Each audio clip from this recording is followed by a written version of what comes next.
Fala pessoal do YouTube, sejam todos muito bem-vindos ao primeiro vídeo do canal CQC Gamer.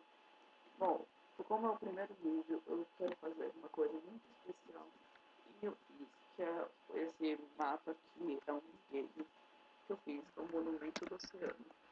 Bom, o Monumento do Oceano, se você não sabe, ele foi assinado não conclui. Como é um minigame, como que ele funciona? Em uma sala que fica mais ou menos aí dentro, aí dentro é um labirinto. Tem algumas coisas para te ajudar. Lá dentro tem 8 blocos de ouro. O ouro está dentro desse bloco aqui, são um cubículo com esse bloco aqui. Bom, você tem que quebrar com picareta de ferro, é regra. Se você não quebrar, tudo bem, mas é regra do jogo, você vai estar descobrindo.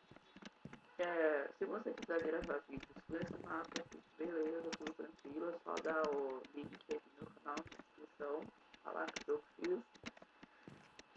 Bom, é isso, é muito simples aqui, é um mapa no single player, mas dá pra colocar, acho que tem massa dourada no monte, várias coisas que são pra te ajudar, apesar de estar tudo claro, porque eu tomei postado você já vem aqui assim, tipo, lá dentro tá tudo escuro, mas lá tá tudo escuro, então tem bastante mob, é normal, e é travado tudo.